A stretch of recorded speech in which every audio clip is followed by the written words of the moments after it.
മണ്ണും രക്തവും ജാതി ചോദിക്കാറില്ല, പിന്നെ എന്തു മനുഷ്യൻ? വിവേചനത്തിന്റെ വിഷം തീണ്ടിയിട്ടില്ലാത്ത ആ കുഞ്ഞനുജന് നീതി ലഭിക്കുക തന്നെ വേണം. മനുഷ്യത്വം മരിക്കാതിരിക്കട്ടെ.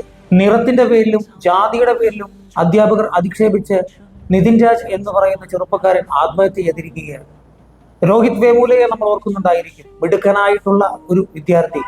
10 വർഷം തികയാൻ പോകുന്നു രോഹിത് വേമുല ആത്മഹത്യ ചെയ്തിട്ട്. ഇതേ കാരണമായിരുന്നു, ജാതിയുടെ പേരിലുള്ള അധിക്ഷേപം താങ്ങുവാൻ മേലാതെ ആത്മഹത്യ ചെയ്ത വിദ്യാർത്ഥിയായിരുന്നു രോഹിത് വേമുല. കണ്ണൂരിലെ അഞ്ചരക്കണ്ടിയിലെ മെഡിക്കൽ കോളേജിൽ 1ാം വർഷ BDS വിദ്യാർത്ഥിയായിരുന്ന നിതിൻ രാജ് ആത്മഹത്യ ചെയ്തിരിക്കുകയാണ്. എന്തിന്റെ പേരിലാണ്? തന്റെ അധ്യാപകനായിട്ടുള്ള, അതായത് തന്റെ ഡിപ്പാർട്ട്മെന്റിന്റെ മേധാവിയായിട്ടുള്ള NK റാം എന്ന് പറയുന്ന അധ്യാപകനും അതേപോലെ തന്നെ ആ ഡിപ്പാർട്ട്മെന്റിൽ ജോലി ചെയ്യുന്ന സംഗീത റാം എന്ന് പറയുന്ന അധ്യാപികയുമാണ് ഈ ചെറുപ്പക്കാരൻ ആത്മഹത്യ ചെയ്യാനുണ്ടായ സാഹചര്യത്തിന് കാരണം. ഇത് ആത്മഹത്യ എന്ന് പറയാൻ പറ്റത്തില്ല, കൊലപാതകം തന്നെയാണ്. നിറത്തിന്റെ പേരിലും ജാതിയുടെ പേരിലും നിങ്ങൾ കൊന്നുകളഞ്ഞത് ഒരു ചെറുപ്പക്കാരനെ മാത്രമല്ല, ഈ കേരള സമൂഹത്തെ കൂടിയാണ്. കേരളത്തിന് തന്നെ അപമാനമാണ് നിങ്ങൾ. അധ്യാപക വൃത്തി എന്ന് പറയുന്നത് സമൂഹത്തിലെ ഏറ്റവും ഉയർന്ന ബഹുമാനം നൽകുകയും അതേപോലെ തന്നെ സമൂഹത്തിന് മാതൃകയാകുകയും ചെയ്യേണ്ട ഒരു തൊഴിൽ കൂടിയാണ്. ആ തൊഴിലിനെയാണ് നിങ്ങൾ അധിക്ഷേപിച്ചിരിക്കുന്നത്. മിടുക്കനായ ഒരു ചെറുപ്പക്കാരന്റെ സ്വപ്നങ്ങളെയാണ് നിങ്ങൾ തകർത്തത്. ഒരു കുടുംബത്തിന്റെ അത്താണിയെയാണ് നിങ്ങൾ ഇല്ലാതാക്കിയത്. ഒരു കുടുംബത്തിന്റെ സ്വപ്നമാണ് നിങ്ങൾ തകർത്തത്. പഠിച്ച് ഒരു ഡോക്ടറായി സമൂഹത്തിൽ സേവനം അനുഷ്ഠിച്ച് സമൂഹത്തിന് നന്മകൾ ചെയ്യേണ്ട ആ ചെറുപ്പക്കാരന്റെ സ്വപ്നങ്ങളെയാണ് നിങ്ങൾ 2 അധ്യാപകർ ഇല്ലാതാക്കിയത്. മറ്റു കുട്ടികൾക്ക് മുമ്പിൽ എഴുന്നേൽപ്പിച്ച് നിർത്തിയിട്ട് ജാതി അധിക്ഷേപം നടത്തുകയും അതേപോലെ തന്നെ പിതാവിനെയും പിതാവിന്റെ തൊഴിലിനെയും തന്റെ മാതാവിനെയും മാതാവിന്റെ രോഗത്തെ പോലെയും അധിക്ഷേപിച്ച അധ്യാപകരെ നിങ്ങൾക്ക് കേരള സമൂഹം മാപ്പ് നൽകില്ല. ഒരു ചെറുപ്പക്കാരനെ തന്റെ സഹപാഠികൾക്ക് മുമ്പിൽ എഴുന്നേൽപ്പിച്ച് നിർത്തിയിട്ട് തെരുവ് പട്ടി എന്ന് വിളിക്കുവാനായിട്ട് ഒരു അധ്യാപകനെ കൊണ്ട് സാധിക്കുമോ? അങ്ങനെയെങ്കിൽ ഈ പറയുന്ന അധ്യാപകരെന്ന് പറയാൻ സാധിക്കത്തില്ല. സമൂഹത്തിലെ ഏറ്റവും വൈകൃതമായിട്ടുള്ള മനസ്സിനുടമകളായിരിക്കും നിങ്ങൾ. തീർച്ചയായിട്ടും അതുതന്നെയാണ് നിങ്ങൾ. ഒരു ജീവൻ നഷ്ടപ്പെട്ടു കഴിഞ്ഞപ്പോൾ ഒരു സസ്പെൻഷനിൽ ഒതുക്കി കഴിഞ്ഞിരിക്കുകയാണ്. ഈ അധ്യാപകന്റെയോ അധ്യാപികയുടെയോ പടം വെച്ചിട്ട് ഇവിടുത്തെ വലതുപക്ഷ മാധ്യമങ്ങൾ ഒരു വാർത്ത പ്രസിദ്ധീകരിക്കാൻ പോലും തയ്യാറായില്ല എന്നുള്ളത് വളരെ ഖേദകരമായിട്ടുള്ള കാര്യമാണ്. എല്ലാ മാധ്യമങ്ങളുടെയും തലക്കെട്ട് നേരോടെ നിർഭയം, അല്ലെ ഞങ്ങൾ ആരെയും പേടിക്കുന്നില്ല, സത്യസന്ധമായിട്ടുള്ള വാർത്തകൾ നൽകും എന്ന് പറയുമ്പോഴും വലതുപക്ഷ മാധ്യമങ്ങൾക്കിടയിലും ഈ വാർത്തകളും അതേപോലെ തന്നെ ഈ അധ്യാപകരുടെ പടവും വെക്കാത്തതിന്റെ കാരണം എന്തെന്ന് ചോദിച്ചു കഴിഞ്ഞാൽ അവിടെയുമുണ്ട് ഒരു ജാതി എന്നുള്ളത് നമ്മൾ മനസ്സിലാക്കി തന്നെ പോകണം. നമ്മുടെ രാജ്യത്ത് ഒരു കണക്ക് പറയുന്നുണ്ട്. ഇവിടെ ജാതി ഇല്ലെന്നും ജാതി വിവേചനമില്ലെന്നും ജാതി പീഡനങ്ങളില്ലെന്നും ഒരു ഡേറ്റാ വൈസിലുള്ള ഒരു കണക്ക് തയ്യാറാക്കി വലതുപക്ഷ മാധ്യമങ്ങളും അതേപോലെ തന്നെ സവർണ മേധാവിത്വവും ഒരു പ്രപ്പകണ്ട തയ്യാറാക്കുന്നുണ്ട്. ഇന്ത്യയിൽ ജാതി ഇല്ല എന്നുള്ളത്. നാഴിക്ക് 40 വട്ടവും നമ്മുടെ സമൂഹം പറയുന്നുണ്ട് ഇവിടെ ജാതി ഇല്ലെന്നുള്ളതും ജാതി പീഡനങ്ങൾ ഇല്ലെന്നുള്ളതും. ഒരു ഡേറ്റാബേസിൽ ഒരു കണക്ക് തയ്യാറാക്കി ആരാണ് തയ്യാറാക്കുന്നത്? ഇവിടുത്തെ വലതുപക്ഷ മാധ്യമങ്ങളും അതേപോലെ തന്നെ സവർണ മേധാവിത്വത്തിലുള്ള സിൻഡിക്കേറ്റുകളും കൂടി ഒരു പ്രപ്പകണ്ട തയ്യാറാക്കുന്നുണ്ട്. ഇവിടെ ജാതിയില്ല, അതേപോലെ തന്നെ ജാതി പീഡനങ്ങളില്ല എന്നുള്ളത്. അങ്ങനെയുള്ള വാർത്തകൾ നിങ്ങൾ സൃഷ്ടിക്കുമ്പോഴും നിതിൻ രാജിനെ പോലെയുള്ള ആളുകളുടെ ചേതനയേറ്റ ശരീരം നമ്മുടെ കൺമുമ്പിലുണ്ട് എന്ന് ഓർത്താൽ നന്നായിരിക്കും.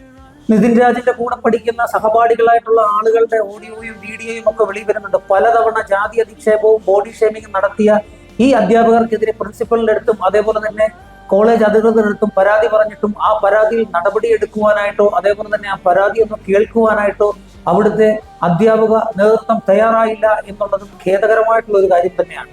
UGCയുടെ കണക്ക് പ്രകാരം ജാതി അധിക്ഷേപത്തിന് ഇടയായ പരാതികളും അതേപോലെ തന്നെ കേസുകളും രജിസ്റ്റർ ചെയ്തിരിക്കുന്നത് ഇന്ത്യയിൽ 1160 കേസുകളാണ് ജാതി അധിക്ഷേപത്തിന്റെ പേരിൽ UGC രജിസ്റ്റർ ചെയ്തിരിക്കുന്നത് എന്നുകൂടി നമ്മൾ ഓർത്തു പോകണം. എവിടെയാണ്? നമ്മുടെ രാജ്യത്താണ് ഇതെല്ലാം നടക്കുന്നതെന്നും ഓർക്കണം. ജാതി സമവായങ്ങളും അതേപോലെ തന്നെ ജാതി വെറിയും പോണ്ട ആളുകളാണ് ഇതിന്റെ എല്ലാം പിന്നിൽ എന്നുള്ളതും സവർണ മേധാവിത്വം ഈ മാധ്യമ സിൻഡിക്കേറ്റിലെയും അതേപോലെ തന്നെ ഈ ജാതി വ്യവസ്ഥകൾ പറയുന്ന ആളുകൾക്കും സപ്പോർട്ട് ചെയ്യുന്നത് എന്ന് നമ്മൾ ഓർത്തു വെച്ചാൽ നന്നായിരിക്കും. ഇപ്പോഴും നമ്മുടെ സമൂഹം എടുത്തു കഴിഞ്ഞാൽ ജാതീയതയുടെയും അതേപോലെ തന്നെ ജാതീയതയുടെ അറപ്പുളവാക്കുന്ന രീതിയിലുള്ള പ്രവർത്തികളും പ്രകടനങ്ങളും നടത്തുന്ന ഒരുപാട് വ്യക്തികളെയും ഒരുപാട് സംഘടനകളെയും നമുക്ക് കാണുവാൻ സാധിക്കും എന്നുള്ളതും ഈ രാജ്യത്ത് തന്നെയാണ് എന്നും നമ്മൾ ഓർക്കാതെ പോകരുത്. ശ്വാസം മുട്ടിക്കുന്ന ഇത്തരത്തിലുള്ള ജാതി വിവേചനങ്ങൾ ഇന്നും നമ്മുടെ സമൂഹത്തിൽ നടക്കുന്നുണ്ട് എന്നുള്ളത് ഒരു യാഥാർത്ഥ്യമാണ്. ഇത് മാറണമെങ്കിൽ ഞാനും നിങ്ങളും അടങ്ങുന്ന സമൂഹം നിരൂപിക്കാതെ മാറുകയില്ല. കാരണം ഇവിടെ ഒരുപാട് ജാതി സംഘടനകളും മതസംഘടനകളും ഉണ്ട്. ഏതെങ്കിലും ഒരു വ്യക്തിക്ക് ഇതുകൊണ്ടൊരു ഗുണമുണ്ടായതായിട്ട് നമുക്ക് പറയുവാൻ സാധിക്കുമോ? സമൂഹത്തിൽ മതസ്പർദ്ധയുണ്ടാക്കി സമൂഹത്തിലെ ജാതിയെയും മതത്തിലെയും പെടുന്ന ആളുകളെ തമ്മിൽ തല്ലിക്കുവാനല്ലാതെ യാതൊരു തരത്തിലുള്ള നേട്ടവും ഈ ജനതയ്ക്കുണ്ടാകും എന്ന് കരുതേണ്ടതില്ല. ഇതിന്റെ എല്ലാം പിന്നിൽ പ്രവർത്തിച്ചുകൊണ്ട് ആട്ടുംതോലിട്ട ചെന്നായ ആയിട്ട് പ്രവർത്തിക്കുന്ന ജാതി സംഘടനകളും മതസംഘടനകളും നിങ്ങൾ ഇത്തരത്തിലുള്ള ജാതിയുടെയും മതത്തിന്റെയും ആക്ഷേപം നടത്തിയാൽ തന്നെ സമൂഹത്തിന് വലിയ ഒരു ഉണർവുണ്ടാകും എന്നതിൽ യാതൊരു സംശയവുമില്ല. നിതിൻ ആത്മഹത്യ ചെയ്തതാണ്. നിതിൻ ആത്മഹത്യ ചെയ്തതല്ല, ശരിക്കും ഇതൊരു കൊലപാതകം തന്നെയാണ്. ഇത്തരം ആളുകൾക്ക് സസ്പെൻഷൻ അല്ല കൊടുക്കേണ്ട. ഈ അധ്യാപകരെ പിരിച്ചുവിടുകയും അതേപോലെ തന്നെ നിയമ നടപടി സ്വീകരിക്കുകയും പരമാവധി ശിക്ഷ അവർക്ക് വാങ്ങി നൽകുകയും വേണം. നമുക്കൊന്ന് ഓർത്തു കഴിഞ്ഞാൽ, നമ്മുടെ സമൂഹം എടുത്ത് പരിശോധിച്ചാൽ ആവിഷ്കാര സ്വാതന്ത്ര്യത്തിലുള്ള സിനിമകൾ പലതും ഇറങ്ങിയിട്ടുണ്ട്. ആ സിനിമകളിലൊക്കെ തന്നെയും പല രീതിയിലുള്ള ജാതി പേരുകളും അതേപോലെ തന്നെ മതത്തിന്റെ പേരുകളും ഒക്കെ പരാമർശിച്ചു കഴിഞ്ഞാൽ പഴയ സിനിമകൾ കണ്ടാൽ അറിയാം, അതിലൊക്കെ തന്നെ അത് പരാമർശിച്ച് പോകുന്നുമുണ്ട്. എന്നാൽ ഇന്നത്തെ സിനിമകൾ ഏതെങ്കിലും തരത്തിലുള്ള ഒരു ജാതിയുടെയോ മതത്തിന്റെയോ പേര് വന്നു കഴിഞ്ഞാൽ ഈ ജാതി സംഘടനകളും മത സംഘടനകളും പൊട്ടിഘോഷിച്ചുകൊണ്ട് ആ സിനിമാ പ്രവർത്തകർക്കെതിരെയും അതിന്റെ പിന്നിൽ പ്രവർത്തിക്കുന്ന അണിയറ പ്രവർത്തകർക്കെതിരെയും ഒക്കെ തന്നെയും വളരെ വലിയ ആക്ഷേപങ്ങളും അതേപോലെ തന്നെ വിദ്വേഷകരമായിട്ടുള്ള വർത്തമാനങ്ങളും പറഞ്ഞു പോകുന്ന ഒരു കാലഘട്ടം കൂടിയാണിത്. ഈ 2026 കാലഘട്ടത്തിലും ഇപ്പോഴും മനസ്സിൽ ജാതിയും മതവും മതത്തിന്റെയും ജാതിയുടെയും വിദ്വേഷം വെച്ചു പുലർത്തുന്ന ആളുകളുണ്ടെങ്കിൽ തീർച്ചയായിട്ടും നിങ്ങൾ മാറി ചിന്തിക്കേണ്ടിയിരിക്കുന്നു. ഇവിടെ ഒരു മാറ്റം അനിവാര്യമാണ്. ജാതിയുടെയും മതത്തിന്റെയും അതിർവരമ്പുകൾക്കൊക്കെ എതിരെ നിന്ന് പ്രവർത്തിച്ചുകൊണ്ട് സമൂഹത്തിൽ മനുഷ്യനായി കണ്ടുകൊണ്ട് വേണം നമ്മൾ പ്രവർത്തിക്കുവാൻ എന്നുള്ളതും ഓർമ്മപ്പെടുത്തിക്കൊള്ളട്ടെ.